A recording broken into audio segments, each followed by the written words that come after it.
শীতের মরশুমে বাজারে প্রচুর পরিমাণে মেথির শাক পাওয়া যায়। আর আজকে আমি এই মেথির শাক ব্যবহার করে বানাবো মেথি মালাই কর্ন। বানানো ভীষণ সহজ। আসুন তাহলে শুরু করা যাক আজকের ভিডিওটা। আমার মেথি মালাই কর্ন বানানোর জন্য প্রয়োজন হাফ বাঞ্চ ফ্রেশ মেথির শাক। আমি এখানে মেথির শাক হাফ বাঞ্চ নিয়েছি। এবার মেথির শাকটা বেছে নেব। মেথির শাক বেছে নেওয়া কিন্তু ভীষণই সহজ। আপনারা একটু লক্ষ্য করুন, আমি মেথির শাকের একটা ডাল নিচ্ছি আর এইভাবে কচি পাতাগুলো আলাদা করছি আর মোটা অংশটা বাদ দিয়ে দিচ্ছি। শাকটা আমি বেছে নেওয়ার পর খুব ভালো করে ৩ থেকে ৪ বার জল পাল্টে পাল্টে ধুয়ে নিয়েছি। শাক কিন্তু সব সময় ধুয়ে নিয়ে রান্না করবেন, আর একটু বেশি ধুতে হয় কারণ শাকে প্রচুর পরিমাণে বালি ময়লা থাকে।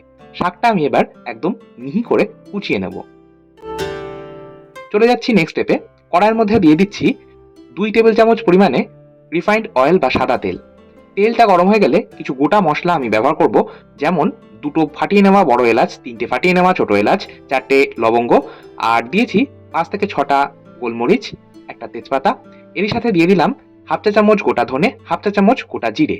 এই মশলা বা ফোড়নটা আমি ১৫ থেকে ২০ সেকেন্ড নাড়াচাড়া করে ভেজে নেব। ফোড়ন থেকে যখন একটা সুন্দর গন্ধ বেরোতে শুরু করবে দিয়ে দেবো হাফ ইঞ্চি পরিমাণে আদাটা খোসা ছাড়িয়ে কুচিয়ে রেখেছি, ৫টা রসুনের কোয়া, একটা মাঝারি সাইজের পেঁয়াজটা রাফলি কেটে রেখেছি, আর ৪টে কুচনো কাঁচা লঙ্কা। এই মশলাটা এবার আমি আরো মিনিট দেড়েক ভেজে নেব। গ্যাসের আঁচটাকে মিডিয়ামে রেখেছি। পেঁয়াজটা যখন এইরকম হালকা ট্রান্সপারেন্ট কালার আসবে দিয়ে দেবো একটা মাঝারি সাইজের টমেটোটাকেও আমি রাফলি কেটে রেখেছি। এরই সাথে কিছু গুঁড়ো মশলা যাবে, যেমন হাফ চা চামচ লবণ বা স্বাদ মতন লবণ, হাফ চা চামচ হলুদ গুঁড়ো, হাফ চা চামচ কাশ্মীরি লাল লঙ্কার গুঁড়ো। এই লঙ্কা গুঁড়োতে ঝাল হয় না, তবে রংটা ভীষণ ভালো হয়। সমস্তটা এবার আমি একই সাথে মিশিয়ে নিচ্ছি। ২ থেকে ৩ টেবিল চামচ মতন একটু জল দিলাম, না হলে মশলাটা নিচে লেগে পুড়ে যেতে পারে। এবার এই মশলাটা ফ্রাই করতে হবে বা কষিয়ে নিতে হবে। কভার করে দিলাম, গ্যাসের আঁচটাকে মিডিয়ামেই রাখবো। টমেটোটা যতক্ষণ না সম্পূর্ণ মেল্ট হচ্ছে বা গলে যাচ্ছে ততক্ষণ পর্যন্ত এই মশলাটা ভেজে নিতে হবে।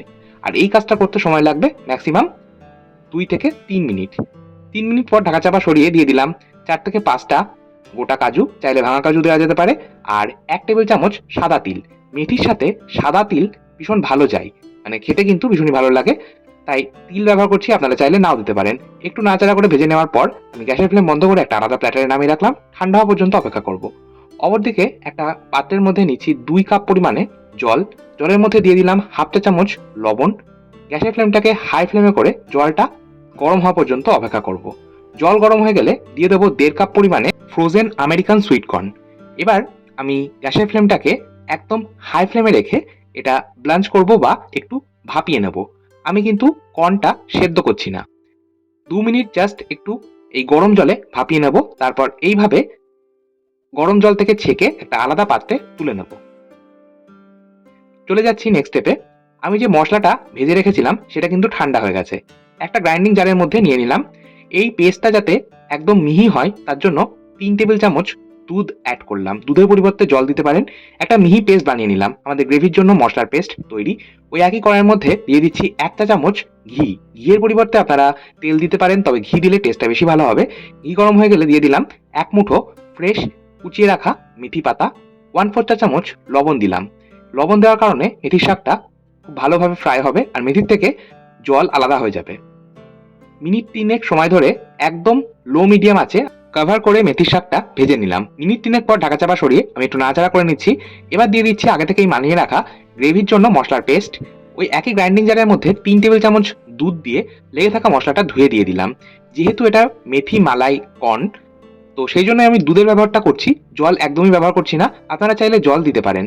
মশলাটা মিনিট ৩-৪ সময় ধরে একদম মিডিয়াম আঁচে কষিয়ে নেওয়ার পর দিয়ে দিলাম আগে থেকেই ব্লাঞ্চ করে রাখা সুইট কর্ন। সুইট কর্নটাও আমি মশলার সাথে একটু মিশিয়ে নেওয়ার পর দিয়ে দিলাম দুধ। আমি এখানে ১ কাপ পরিমাণে দুধের ব্যবহার করছি। আপনারা এখানে দুধের পরিবর্তে নারকেল দুধ অর্থাৎ ফ্রেশ কোকোনাট মিল্ক বা বাজারে যে কোকোনাট মিল্ক কিনতে পাওয়া যায় সেটাও দিতে পারেন। এবার আমি দিয়ে দিচ্ছি ১/৪ চা চামচ মতন লবণ। লবণটা অ্যাডজাস্ট করে নিলাম। এই সময় দিয়ে দিলাম চিনি। আমি এখানে ১ চা চামচ চিনি দিয়েছি, চিনিটা অবশ্যই দেবেন। চিনি টেস্টটাকে ব্যালেন্স করবে। আর দিয়ে দিলাম ১/৪ চা চামচ গরম মশলার গুঁড়ো। সমস্তটা মিশিয়ে নিচ্ছি। গ্যাসের ফ্লেমটাকে মিডিয়ামে রেখে এটা জাস্ট ২ মিনিট ফুটিয়ে নেব, গ্রেভিটা যাতে একটু ঘন হয়ে যায়। সবশেষে গ্যাসের ফ্লেম বন্ধ করে দিয়ে দিলাম ৩ টেবিল চামচ ফ্রেশ ক্রিম। ফ্রেশ ক্রিম যদি না থাকে আপনারা নাও দিতে পারেন। চাইলে আপনারা একটু মাওয়া বা মালাইও কিন্তু ব্যবহার করতে পারেন। সমস্তটা মিশিয়ে নিয়ে আমি কভার করে এটা রেখে দিয়েছিলাম 5 মিনিট স্ট্যান্ডিং টাইমে। এবার পরিবেশন করছি। সবশেষে ওপর থেকে একটা স্পেশাল চিলি অয়েল ছড়িয়ে দিচ্ছি, এতে করে খেতে আরো বেশি ভালো লাগবে। চিলি অয়েলের রেসিপি আমি অলরেডি শেয়ার করেছি, লিঙ্কটা ডেসক্রিপশন বক্সে দিয়ে দেবো। আজকে আমি এই মেথি মালাই কর্ন পরিবেশন করছি মেথি পরোটার সাথে। মেথি পরোটার রেসিপি আমি গত পর্বে শেয়ার করেছিলাম, লিঙ্কটা অবশ্যই ডেসক্রিপশন বক্সে দিয়ে দেবো। আজকের মতো এই পর্যন্তই, আবার চলে আসবো নতুন কোনো ভিডিও নিয়ে। ভালো থাকুন, সুস্থ থাকুন, ধন্যবাদ।